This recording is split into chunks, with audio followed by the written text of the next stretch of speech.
예, 오늘은 분노에 대해서 여러분들과 말씀을 나눠보도록 하겠습니다.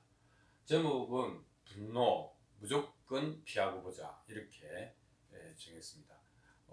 모진 사람 옆에 있다가 벼락 맞는다는 얘기도 있고, 또 화라고 하는 것을 다스리지 못하면 남을 해치기 전에 자기부터 상하게 되기 때문에 이 분노는 참 이제 살아가면서 다루기가 까다로운 물건이죠.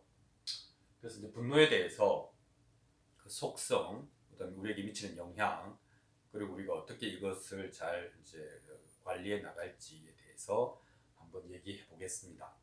어, 이 분노는 일단 이 글자를 보면 이게 터져 나올 분자에다가 노할로자잖아요. 그러니까 화가 터져 나온다 이렇게 표현할 수 있겠죠. 그러면 그게 화산이잖아요. 화산이 폭발하듯이 속에 있던 부글부글 끓던 용암이 어느 순간에 터져나오는 것과 똑같죠. 개념도 똑같고 형상도 똑같습니다. 그러니까 그 속에는 어마어마한 에너지가 있다. 에너지 덩어리가 폭발하는 것이다. 이렇게 그 모습을 우리가 상상할 수 있겠습니다. 근데 그럼 이런 분노라고 하는 에너지는 왜 생기고 터져 나오는 것이냐? 단적으로 얘기하면 목숨을 살리려고. 이건 좀 이상한데, 일관되게 진화 생물학적인 입장에서 보면 우리가 갖고 있는 여러 가지 희노애락의 감정은 다 우리의 생존에 도움이 되기 때문에 아직까지 남아 있는 것이거든요. 즉 기능한다는 얘기죠. 예를 들면 우리가 싸워야 될 때 fight, 또는 도망가야 될 때 flight. 이걸 이제 아주 기본적인 FF 반응이라고 하는데, 그 일시적으로 에너지가 모이지 않으면 우리는 목숨을 잃을 수도 있습니다. 또 우리가 잡식 동물이니까 토끼를 잡는다, 사냥을 한다. 또 마찬가지죠. 일시적으로 폭발적인 에너지를 분출시키지 않으면 우리는 또 먹이를 구하지 못해서 굶어 죽을 수도 있습니다. 그러니까 에너지의 속성인데 짧고 강렬하고 파괴적이다 이렇게 표현할 수 있습니다. 이런 짧고 강렬하고 파괴적인 에너지가 모이지 않으면 우리는 사실은 살아갈 수가 없죠. 생존할 수가 없죠. 초식 동물은 평화롭게 풀을 뜯어 먹을 수 있지만, 어쨌든 사냥을 해서 다른 동물을 잡아먹고 살아야 되는 동물은, 우리는 이제 잡식이니까 사냥도 하거든요. 그럴 때는 반드시 이 분노를 사용합니다. 우리는 그렇지 않다고 생각하는데, 선조체라고 하는 그 뇌의 영역은 사실은 이제 그 먹이를 구하는 것과 관련이 있습니다. 그 쾌락과 분노는 사실은 비슷한 측면이 있습니다. 뭐냐면 개구리가 이렇게 있다가, 또는 도마뱀, 파충류가 이렇게 있다가 뭐가 이렇게 눈앞에 탁 지나가면, 얼렁거리고 지나가면 확 물거나 혀를 확 내밀어서 그것을 잡아서 먹습니다. 그러니까 그때 왁 하는 거, 이게 다 분노 반응이거든요. 그러니까 폭발적인 에너지의 분출을 이제 분노로 보면, 그 분노라고 하는 것은 원래는 우리의 목숨을 살리기 위해서 에너지를 응축해서 폭발시키는 것과 관련이 있습니다. 그러니까 사실 분노라고 하는 것은 조금 거슬러 올라가 보면 우리가 살아가는 데 굉장히 필요한 기술이죠. 그런데 이제 오늘날 문명 세계는 화가 난다고 화를 막 터뜨릴 수가 없으니까 이게 이제 문제가 되는 거죠. 이제 어떻게 문제가 되는지 한번 보도록 하겠습니다. 이게 이제 에너지가 그렇게 순간적으로 모이면 폭발적으로 분출시켜야 되겠죠. 근데 이제 현대 문명 사회에서는 토끼도 없고 곰도 없죠. 물론 곰 같은 상사와 토끼 같은 부하가 있을 수는 있지만, 그렇다고 해서 그 분노를 폭발적으로 이제 누굴 때리거나 이러면 문제가 되지 않습니까? 그러니까 이 분출이 쉽지가 않은 겁니다. 분출은 크게 보면 두 가지로 나뉘는데, 하나는 그 화를 외부에다가 공격을 하는 거죠. 공격성을 드러내는 거죠. 그러면 이제 이 공격을 하니까 이제 이 위로 이렇게 올리는 거죠. 핏대를 세우는 거죠. 그러다가 이제 뒷목을 잡고 넘어질 수도 있습니다. 그래서 이런 사람은 혈압을 조심해야 되겠죠. 그러면 이 화는 났는데 그걸 내부로 향하는 사람이 있습니다. 그 내부로 향한다는 말은 뭐냐면 뭐 나 같으면 죽어야 돼, 내가 못나서 그래, 나는 쓰레기야, 뭐 이런 식으로 자학을 하는 경우가 있습니다. 이거를 이제 심리용어로는 자기 처벌이라 그러는데 상황이 문제가 되고 화가 나면 밖을 공격하기보다는 뭐 여러 차례 반복에 의해서 그렇게 패턴이 형성됐을 텐데 자기를 처벌하는 식으로 됩니다. 그게 화를 억지로 참는 거죠. 그래서 보통 이런 표현을 씁니다. 이를 악물고, 그죠? 이를 악물고 화를 밑으로 내리는 거죠. 그러면 이 사람은 보통 이런 사람, 샤이하고 내성적이면서 화를 속으로 삭히는 사람은 뭐 이제 흔히 당뇨를 조심해야 된다, 이렇게 이야기를 합니다. 이게 혈압이나 당뇨는 전형적으로 그 스트레스 호르몬이 이제 뭐 아드레날린 같은 게 분비되었을 때 일어나는 현상이거든요. 혈압을 올리고 혈압 맥박 등등을 올려서 움직일 수 있게 하고, 그다음에 이 혈당을 혈중에 올려서 에너지를 공급하고, 이게 이제 다 스트레스 호르몬이 하는 일이 되겠습니다.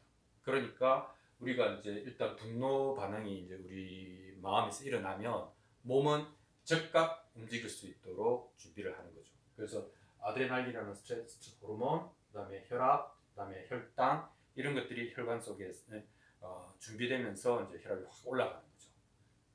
자, 그러면 이건 무슨 얘기냐면 일단 분노 반응이 일어나면 에너지가 순간적으로 모였던 에너지가 순식간에 자연으로 돌아가는 일은 없습니다. 그러니까 이거는 뭔가 대상을 찾아서 이제 터트리는 것이죠. 그래서 분노가 되면 일단 눈에 보이는 게 없지 않습니까? 그 말은 뭐냐면 맹목적이 된다는 것이죠. 그래서 눈에 보이는 게 없을 때는 어떻게 됩니까? 눈앞에 있는 것은 분노의 대상이 될 수 있다, 이렇게 말을 할 수가 있겠습니다. 그래서 분노는 에너지다. 두 번째, 분노는 반드시 어떤 형태로든지 분출된다. 밖으로 분출되지 못하면 자기를 치게 된다, 이렇게 이야기할 수 있겠습니다. 그러니까 당연히 분노는 건강과 분명히 상관이 있겠죠. 밖으로 나가든 안으로 나가든 분노는 그 상처를 남긴다. 그게 혈압이 되었던 혈당이 되었던 기본적으로 스트레스 호르몬이 과하면 문제가 생긴다, 이거죠. 이제 한의학에서는 건강이라고 하는 개념을 결국은 이제 잘 처리되지 못한 것들이 쌓이면 이제 몸에 병이 온다, 이렇게 보는 것이거든요. 그러니까 아이 때와 어른 때는 다릅니다. 아이 때는 인체 시스템이 배독 작용이 뛰어나죠. 그래서 울어도 막 온몸으로 울고, 웃어도 온몸으로 웃고, 그리고 시간을 지체하지 않고 즉각 반응을 하죠. 감정 반응을 하죠. 어른이 된다라고 하는 것은 즉각적인 감정 반응을 참는 데서부터 이제 어른이 이제 되기 시작하는 것인데요. 그러니까 독을 배출하는 배독 작용보다는 이 독을 즉각적으로 뱉어내지 않고 이렇게 차곡차곡 쌓아두는 봉인 작용이 더 활발하게 우리 몸에서 일어납니다. 그러니까 쌓인다는 거죠. 쌓일 적자죠, 이게. 그죠? 차곡차곡 쌓인다는 거죠. 그게 일정 한도를 넘어가면 병이 되는 거죠. 그래서 이 병은 보면 이게 이제 이 몸에 병이 있다는 병질 음자에다가 안에 들어가면 불화자잖아요. 병화가 불을 나타내는 거니까. 그래서 그게 쌓여갖고 내 몸의 불 조절, 그죠? 우리 뭐 이제 생명은 불이니까 이 몸의 불 조절이 안 되는 상태, 그것을 병이라고 한다, 이렇게 이야기할 수 있겠습니다.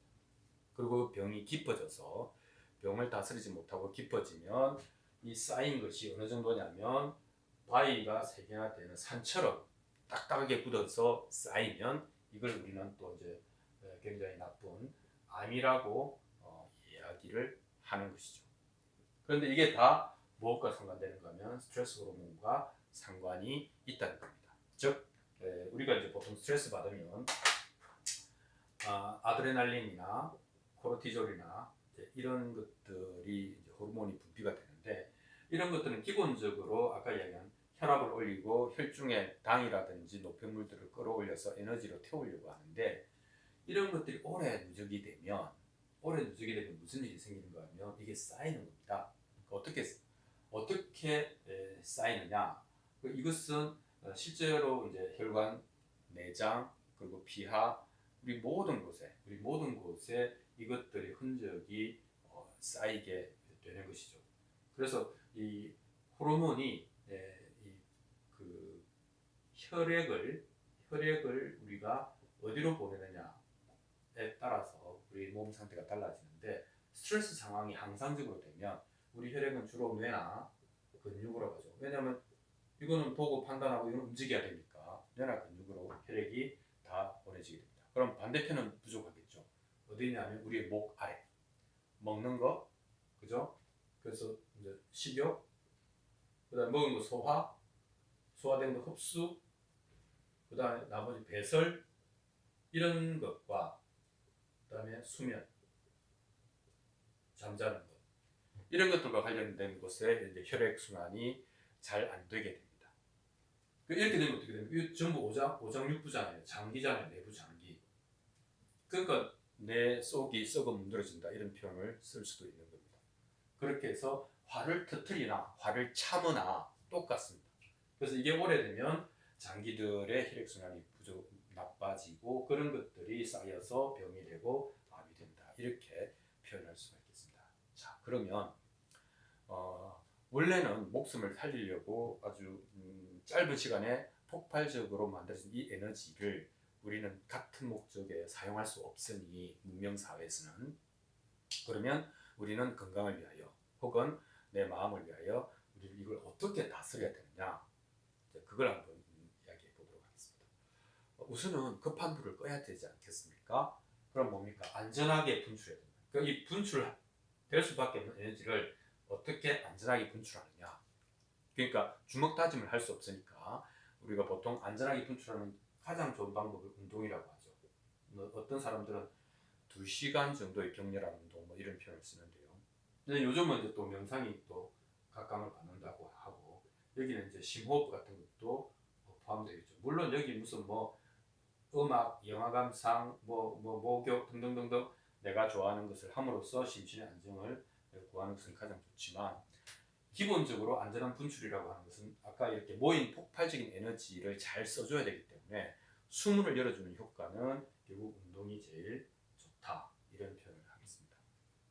물론 소주 한잔 하면서 자기 이야기를 자기 언어로 말하기, 이거 아주 좋죠. 할 수는 있다면. 그래서 자기 이야기를 들어줄 수 있는 친구나 동료는 대단히 중요한 자기 인생의 자산이 될 수 있죠. 그래서 안전하게 우선 분출하자 하는 거고요.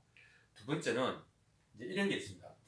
내가 화를 내 보니까 몸에도 안 좋고 관계도 나빠지고 좋은 게 없더라. 그래서 이 화라고 하는 것을 잘 다스려야 되고 가급적이면 화를 안 내는 거에 좋겠다라고 이제 생각은 하는데, 아니 화가 날 때는 내가 그 화에 꼭지가 돌아버리는 뚜껑이 열리는 지점이 있을 거 아닙니까?